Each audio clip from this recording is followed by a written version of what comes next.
내 밭을 지고 도망갈 자가 있는가? 밭은 지킬 것이 없다. 내 집을 지고 달아날 자가 있는가? 집은 지킬 것이 없다. 나의 정원에 꽃나무, 과실나무 등 여러 나무들을 뽑아갈 자가 있는가? 그 뿌리는 땅에 깊이 박혔다.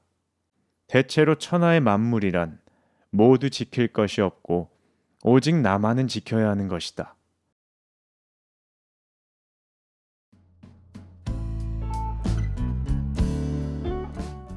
안녕하세요. 여러분의 마음을 들여다보게 해주는 이야기꾼 바다북입니다. 오늘 들려드릴 이야기는 조선시대 학자 중에 으뜸 가는 천재 중 한 명이죠. 바로 조선의 레오나르도 다빈치라고도 불리는 정약용 선생입니다.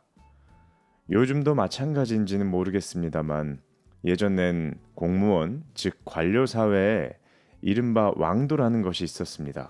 경기고등학교, 서울대학교, 행정고시 패스 순으로 이어지는 일종의 테크트리가 있었는데요. 조선시대에는 더 심했겠죠.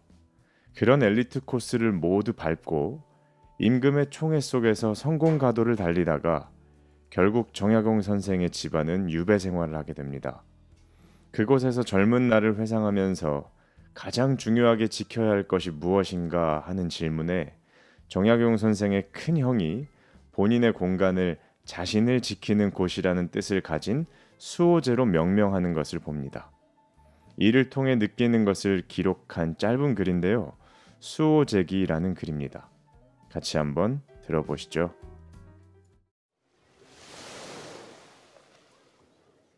수호제라는 것은 큰형님이 자기 집에 붙인 이름이다. 나는 처음에 의구심이 들어 말하기를 사물이 나와 굳게 맺어져 있어 서로 떨어질 수 없는 곳으로는 나 자신보다 절실할 것이 없으니 지키지 않는다 한들 어디로 가겠는가. 그 이름이 참 이상하도다. 라고 생각했다. 내가 장기로 귀양 온 이후 홀로 지내면서 정밀하게 생각해 보았더니 하루는 갑자기 이러한 의문점에 대해 해답을 얻을 수 있었다. 나는 벌떡 일어나 다음과 같이 스스로 말하였다. 대체로 천하의 만물이란 모두 지킬 것이 없고 오직 나만은 지켜야 하는 것이다. 내 밭을 지고 도망갈 자가 있는가? 밭은 지킬 것이 없다. 내 집을 지고 달아날 자가 있는가? 집은 지킬 것이 없다. 나의 정원에 꽃나무, 과실나무 등 여러 나무들을 뽑아갈 자가 있는가? 그 뿌리는 땅에 깊이 박혔다. 나의 책을 훔쳐 없앨 자가 있는가? 성현의 경전이 세상에 퍼져 물과 불처럼 흔한데 누가 능히 없앨 수 있겠는가? 나의 옷과 식량을 도둑질하여 나를 군색하게 하겠는가?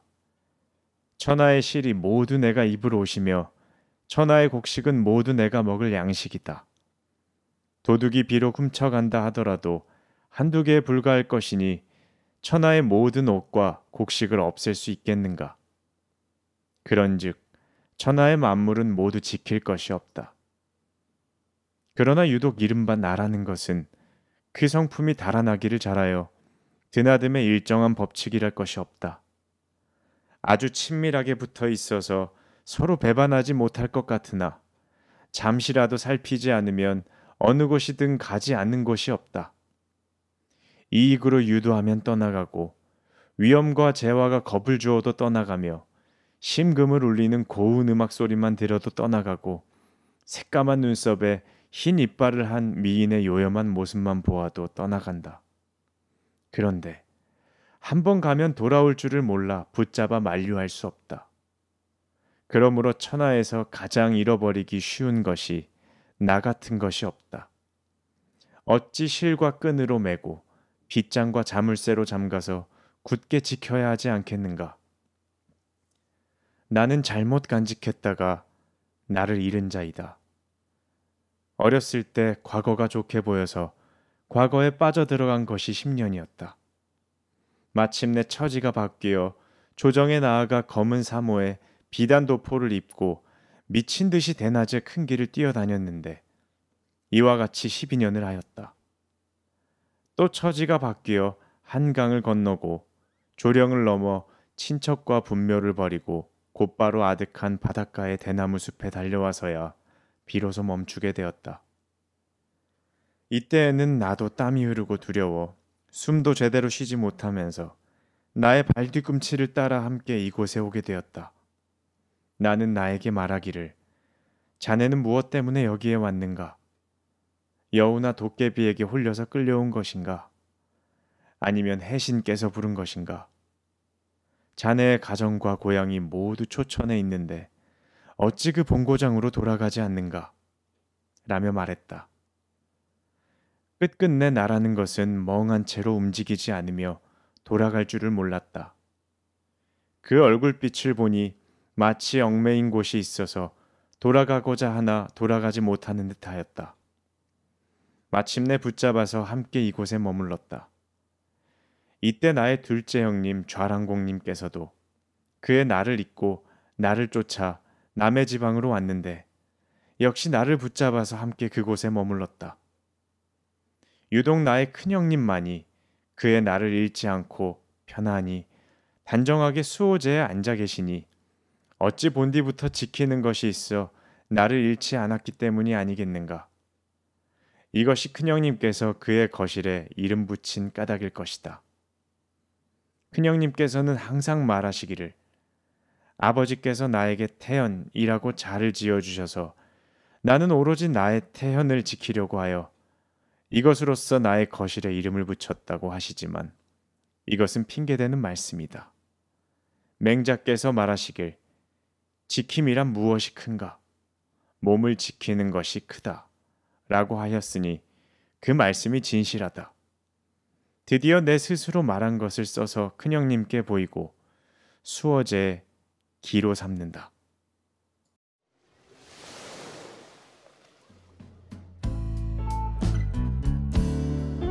여러분, 어른들이 그런 말씀들 하시죠?